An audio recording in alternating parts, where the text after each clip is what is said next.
ગત 5 તારીખે કુતિયાણાથી બાટવા આવતા ડફાળાના પાટિયા પાસે બે અમદાવાદના વેપારીઓએ પોતાની સાથે રહેલા આશરે 2.5 કિલો જેટલા સોનાની લૂંટ થયેલી હોવાની હકીકત રાત્રિના 8 વાગ્યાની આસપાસ બનાવ બનેલો હોવાની હકીકત બાંટવા પોલીસ સ્ટેશનને આપી. તાત્કાલિક આ બંને ફરિયાદીઓની પૂછપરછ કરી એમની ફરિયાદ લેવામાં આવેલી. Keshod SDPO Shri Thakkar, LCB, SOG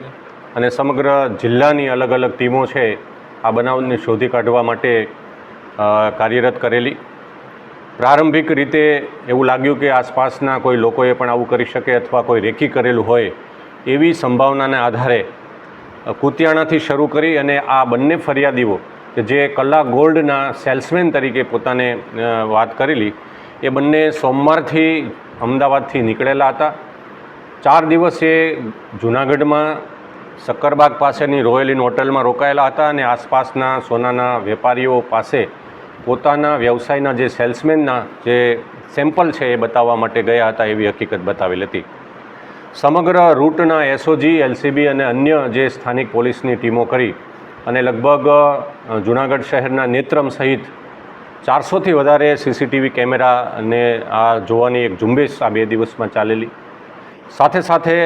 એ ખરેખર ફરિયાદી શું વાત કરે છે અથવા શું બોલે છે એની આખી ટાઈમલાઈન પણ એક સેટ કરવામાં આવેલી. સાથે સાથે જો આકસ્મિક બનાવ બનેલો હોય તો આસપાસના 8-10 ગામડાઓમાં બાંટવાના અને કુતિયાણા વિસ્તારના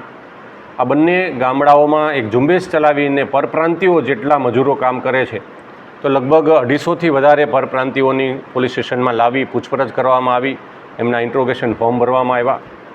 વારંવાર પોલીસને એવી શંકા જતી હતી કારણ કે એફએસએલ, ફિંગરપ્રિન્ટ, ડોગ અને આ બંને જે ફરિયાદીઓ હતા, એક યાજ્ઞિક જોશી અને બીજો જે છે એ ધનરાજ, આ બંનેની પૂછપરછમાં ઘણા બધા કોન્ટ્રાડિક્શન્સ એટલે વિરોધાભાસ આવી રહ્યા હતા અને એ વિરોધાભાસના કારણે પોલીસને શંકા ગઈ કે આમાં આ ઘટનામાં અંજામ આપવામાં ક્યાંક ને ક્યાંક આ ફરિયાદીઓનું ઇન્વોલ્વમેન્ટ હોવાનું પ્રાથમિક રીતે પોલીસને જે માહિતી મળી એના આધારે ખાસ જૂનાગઢ શહેરમાં એમની જે ગતિવિધિઓ, એમની કઈ કઈ દુકાને ને ક્યાં ક્યાં વધારાની કામગીરી કરી છે એના આધારે એક જગ્યાએ સ્ટેશનરીની દુકાને એમણે કટર લીધેલું હોવાની માહિતી પોલીસને એક બાતમી મળી અને એના આધારે પોલીસે પૂછપરછ કરતાં એમણે ત્યાંથી કટર પણ લીધેલું અને એ જ કટરનો ઉપયોગ આ ધનરાજના પીઠમાં જે ચરખા કરવામાં થયેલો હોવાની પણ એક આશંકા થઈ અને એના કારણે એની આરોપીની પૂછપરછ કરતાં કબૂલાત થઈ. ત્યાર પછી સમગ્ર ઘટના છે એ એમણે માણાવદર શોરૂમમાં એમણે આખા દાગીનાના જે કંઈ સેમ્પલ હતા એ જાહેરમાં બતાવેલા અને એ સીસીટીવીમાં આવે એવી જ રીતે એમણે યુક્તિપૂર્વક આ દેખાડ્યા. ત્યાર પછી માણાવદરથી વચ્ચે એના ભાઈને બોલાવીને, એનો ભાઈ જે છે આ ફરિયાદી જોશી કે જેનું નામ છે મોહિત જોશી, એમને બોલાવીને રસ્તામાંથી આ તમામ પ્રકારના સેમ્પલ સોનો છે એમને આપી અને એમને રવાના કરેલો. અગાઉથી એમણે પ્લાન કરેલો કે કોઈપણ પ્રકારનું મોબાઈલથી કોમ્યુનિકેશન નહીં કરે. આમ છતાં આ બંને યુક્તિ પ્રયુક્તિથી એમણે કુતિયાણાના સીસીટીવીના શોરૂમમાં એ જ થેલો એમની પાસે સેમ્પલ ભરેલો છે એવો શો કરવા માટે એ ત્યાં શોરૂમના અંદર પણ જાય છે અને પછી એ થેલો એ પોતાની ગાડીમાં મૂકતો હોવાનો એક ડોળ પણ કરે છે. એ આ બધાને અંતે ગઈકાલે એલસીબી ને તપાસ સોંપી હતી એટલે એમને અમદાવાદથી એમના ભાઈના ઘરેથી આ તમામ મુદ્દામાલ છે રિકવર કરેલ છે. એમના ભાઈએ ગુનામાં લીધેલ વાહન જે અહીંયા આવેલો હતો એ પણ રિકવર કરેલ છે. આમ કુલ મળીને 1.90 લાખથી વધારે મુદ્દામાલ છે, રોકડ 5 લાખથી પણ વધારે એમની પાસેથી રિકવર કરેલ છે. અને આ ત્રણેય આરોપી યાજ્ઞિક જોશી ફરિયાદી, એનો ભાઈ મોહિત ધર્મેશ જોશી અને ધનરાજ ભાંગડે કે જે આ સેલ્સમેન તરીકે યાજ્ઞિક જોશીની સાથે હતો, આ ત્રણેય આરોપીઓની ગઈકાલ રાત્રે અટક કરી તમામ મુદ્દામાલ કબજે કરી અને હાલ એમણે જે થેલાઓને બોક્સ જે અલગ અલગ રીતે ફેંકેલા છે એ વગેરે એમની એ રિકવરી કરવા માટેની હાલ તજવીજ ચાલુ છે. આ દરમિયાન એમના હાલ રિમાન્ડ પણ લેવામાં આવશે આજે નામદાર કોર્ટમાં. અને વિશેષ એમણે સેલ્સમેન એક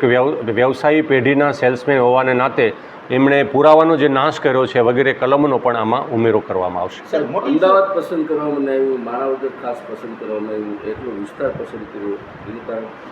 પ્રાથમિક રીતે એમને પૂછપરછ કરતાં હાલ એમને એવું હતું કે અમદાવાદ સિટીમાં આ સીસીટીવી કેમેરા વગેરેમાં ખ્યાલ આવી જાય, પણ એમને એવું પણ પ્લાન કર્યો કે માણાવદરના જે શોરૂમમાં જાય છે ત્યાં એ ઈરાદાપૂર્વક બધા જ જે એમના સેમ્પલ્સ હતા એ દેખાડે એટલે સીસીટીવીમાં પણ આવે, અને ત્યાર પછી છે એ ગ્રામ્ય વિસ્તાર છે કુતિયાણામાં એ થેલાનો શો કરે એટલે વચ્ચેના વિસ્તારમાં આ એમના ભાઈને મોકલી દેશે. અને એમના ભાઈ સાથે પણ આ અગાઉથી પ્લાન હતો કે કોઈપણ પ્રકારની એમને અહીંયા મળશે, ક્યાં મળશે એ અગાઉથી નક્કી કરેલું હતું કે માણાવદરથી અમુક વિસ્તારમાં હું તને આ બધું આપી દઈશ, પણ કોઈપણ પ્રકારનું કોમ્યુનિકેશન નહીં કરે અને બંને જાહેર જગ્યાએ નહીં મળે આ પ્રકારનું એમણે અગાઉથી પ્લાનિંગ કરી લીધું હતું. અને કુતિયાણાથી મુખ્ય હાઈવેથી પછી અંદરના ભાગમાં જે આવે છે તો આવા નાના રસ્તા પસંદ કરીને 8 વાગ્યા સુધી આપ જોઈ શકશો કે કુતિયાણાના સીસીટીવીમાં એમણે લગભગ કોઈપણ પ્રકારની ડીલ ન હોવા છતાં એમણે અડધો કલાક ત્યાં માત્ર ગપ્પા મારીને ટાઈમ પાસ કરેલો હોવાનું પણ જે તે વખતે પોલીસને શંકા હતી, અને એટલા માટે કે અંધારું થાય તો રસ્તામાં કે અવાવરી જગ્યાએ એ ત્યાં ઊભા રહી શકે. જરૂરિયાતને હિસાબે આ પ્લાન ઘડાયો? એમની આર્થિક જરૂરિયાત અને સ્વાભાવિક રીતે કે એનો હાલ સુધી જે ખાસ ક્રિમિનલ હિસ્ટ્રી મળેલી નથી, પણ કોઈને કોઈ રીતે આ દાગીનાઓ છે એ સેરવી અને પોતાના વ્યવસાયને અથવા પોતે પૈસાવાળું થવું એ પ્રકારની એમની માનસિકતાથી હાલ હોવાનું પ્રાથમિક રીતે કબૂલાત કરેલી છે.